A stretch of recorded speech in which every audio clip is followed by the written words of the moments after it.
Profit है, न सरकार को प्रॉफिट है, और कर्मी को भी समय भुगतान नहीं होता। इसे समाप्त करके सीधे विभागीय संविदा करते भुगतान करे। लेकिन ये सरकार है कि ईस्ट इंडिया कंपनी के माध्यम से अरबों रुपया का राजस्व की चोरी होने से बचा नहीं रहा है, अरबों रुपया चोरी कर रहा है। गणना हमने किया है, इतनी गरीबी बिहार में है, फलाने जाति का है, फलाने समुदाय का इतना संख्या है, हम आरक्षण का दायरा बढ़ा रहे हैं। आउटसोर्सिंग एजेंसियों में कौन सा आरक्षण पालन हो रहा है? कहीं नहीं हो रहा है। तो आपकी अपनी ही नीति जो है उसके खिलाफ आपकी दूसरी नीति चली जा रही है।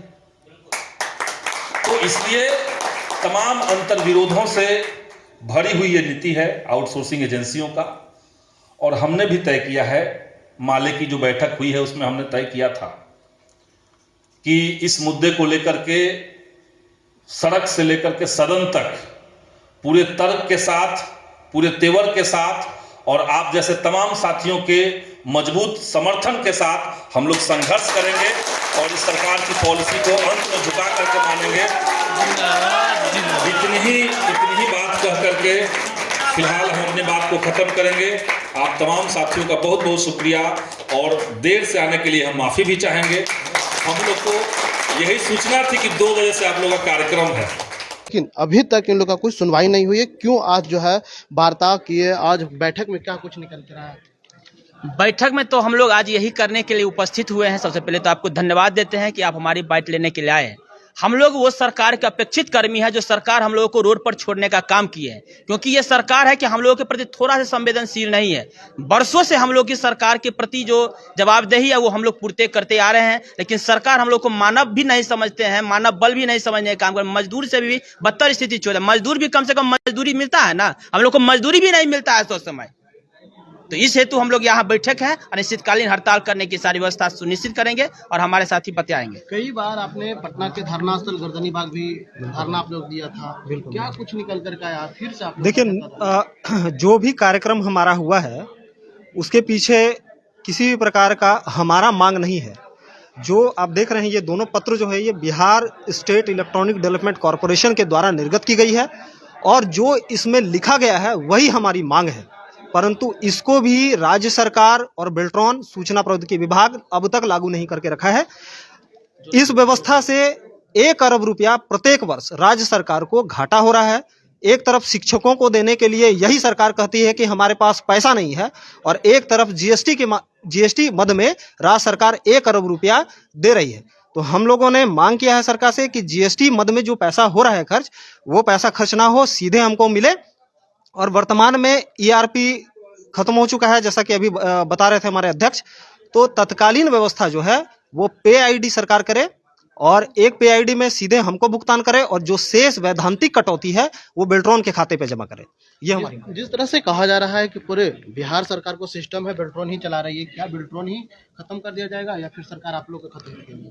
देखिए, सरकार की व्यवस्थाएं जो है वो तो वर्तमान में हम लोगों को समाप्त करने का है। मैं सरकार से यही गुजारिश करूंगा कि अभी होली का समय है, सबको ससमय वेतन देने के लिए CFMS PID के माध्यम से सीधे ऑपरेटर्स को का जो बनता है वो ऑपरेटर्स खाते में जाए और उनकी जो बेल्ट्रॉन की जो भी वैधानिक कटौती है उनके खाते में जाए। और सरकार को ये चाहिए कि हम लोगों को विभाग के अंतर्गत विभाग से देना चाहिए वेतन, ताकि जो वैधानिक कटौती है, जो राजस्व की क्षति हो रही है GST या CGST, उसकी क्षति नहीं हो।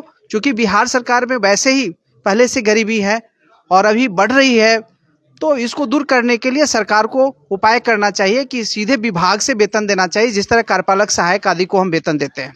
क्या लगता है कि सरकार नहीं करेगी तो आगे की रणनीति क्या करिएगा? हड़ताल करिएगा या फिर आप लोग पूरी तरह से बिहार में शटडाउन करेंगे? अगर सरकार होली से पहले नहीं देती है तो हम लोग रास्ते पे आंदोलन करेंगे। चूंकि आदर्श आचार संहिता लागू होने जा रहा है संभवतः 15 से, लेकिन फिर भी हम जो है इलेक्शन कमीशन महोदय से अनुरोध करेंगे कि वो ससमय वेतन देने में हमारी मदद करें, नहीं तो हम लोगों को मजबूरन आदर्श आचार संहिता में भी रोड पे उतरना पड़े। अंततः नहीं होगा तो हम लोग, चुनाव मेरा हथियार है, हम मतकर्मी। चुनाव में आप लोग दिक्कत पहुंचाइएगा? दिक्कत पहुंचाने का नहीं, चूंकि हम लोग आदर्श आचार संहिता में भारतीय निर्वाचन आयोग के अनुदेशों का पालन करते हैं और करते रहेंगे, लेकिन हमारा मताधिकार का प्रयोग जो है वो हम अपने हिसाब से करेंगे। चलिए, तो देखिए जिस तरह से जो है बिहार के मुख्यमंत्री नीतीश कुमार को सीधे सीधे चुनौती देते हुए साफ तौर पर कह दिया है कि अगर मेरी बात अगर नहीं सुनी जाती है तो फिर से एक बार जो है सरकार को हिलाने के काम करेंगे। लेकिन इतना तक ही नहीं, इनको कई परिवार हैं, कई साथिया जो हैं दूर दूर से आते हैं। तो ऐसे में ये लोग जो है होली के पहले जो पेमेंट जो है इनको लोग का जो भुगतान करने की जो बातें हैं वो सामने आ रही है। अगर नहीं करते हैं तो ये लोग जो है चुनाव में जिस तरह से लोगों का जो है मत वो कहीं और जाने की जो बात कही रही है। तो अभी तक फिलहाल इतना ही। बने रहिए रिपब्लिकन न्यूज पर। बरसों से हमने सरकार को सेवा दिया है, आज ये स्थिति बन गई। हम बेल्टोन से data entry operator, programmer, IT boy और स्टेनोग्राफर हमारी बहाली होती है वर्ष 1997 से। और हमारी वर्ष 18 में जो बहुस्तरीय प्रक्रिया था कि इनवॉइस लेने के लिए बेल्टोन में चक्कर लगाना, वहां से इनवॉइस लेना, फिर इसको कार्यालय में बिल बनाना, फिर UTR जमा करना, यह प्रक्रिया होने में 1 महीना 1.5 महीना लग जाता था। उसको समाप्त करने के लिए राहुल सिंह सर को हम लोग भगवान मानते हैं, उन्होंने इस व्यवस्था को समाप्त करने के लिए ERP व्यवस्था लाए।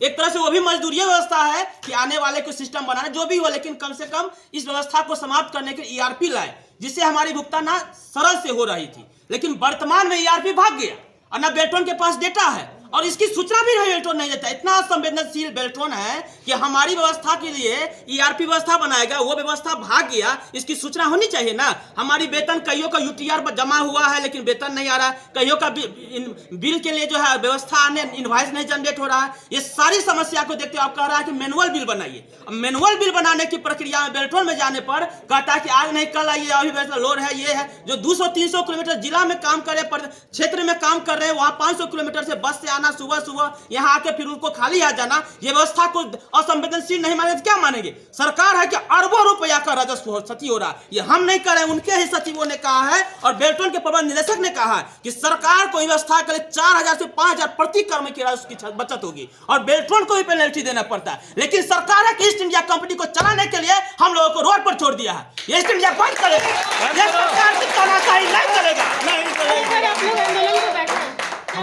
हम लोग आंदोलन पे बैठे और दुर्भाग्य ऐसा है कि अभी कुछ दिन पहले उर्मिला इन्फोटेक के माध्यम से जो हम लोगों की सेवा दी जाती है, उसी उर्मिला इन्फोटेक के ऊपर छापा पड़ा इनकम टैक्स का और कर चोरी का आरोप लगा। और वर्तमान में आज भी हमारी नियुक्ति, यहाँ तक कि वेतन आदि का जो भुगतान है वो उर्मिला इन्फोटेक के माध्यम से ही किया जा रहा है।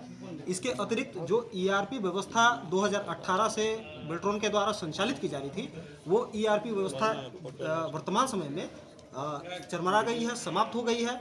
इसके कारण किशनगंज से, समझिए कि किशनगंज से लोगों को ट्रेन पकड़कर आना पड़ रहा है बेल्ट्रॉन और वहाँ पर वो विपत्र बना रहे हैं। उसके बाद वो जाते हैं अपने कार्यालय में, उसके पश्चात उनका भुगतान होता है। ये वित्तीय माह है मार्च का, जैसा आप लोग जानती हैं कि ये मार्च का महीना है और 31 मार्च तक सारे पैसे जो है विभाग के अंतर्गत वो सरेंडर हो जाएंगे।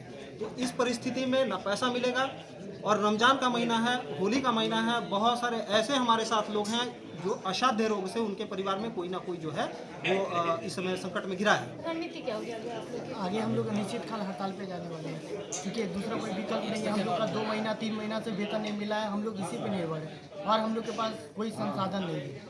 सरकार अभी जो स्थिति कर, हम बेल्ट्रॉन को दोषी नहीं मानते हैं क्योंकि बेल्ट्रॉन के प्रबंध निदेशक ने वर्ष 18 में लिख दिया था सरकार के प्रधान सचिव समान प्रशासन को कि यह जो बहुस्तरीय प्रक्रिया है जिसमें ना बेल्ट्रॉन को प्रॉफिट है ना सरकार को प्रॉफिट है और कर्मी को भी समय भुगतान नहीं होता, इसे समाप्त करके सीधे विभागीय संविदा करते भुगतान करे। लेकिन ये सरकार है कि ईस्ट इंडिया कंपनी के माध्यम से अरबों रुपया का राजस्व की चोरी होने से बचा नहीं रहा है और वो चोरी कर रहा है। मानव को वोट पर लाने का काम किया सरकार की तानाशाही है। मुख्यमंत्री आज तक हम लोगों की बात को कभी नहीं सुने। ये क्या है, गोली मार दे, लेकिन इस व्यवस्था को समाप्त करने के लिए हम लोग सड़क पर आएंगे।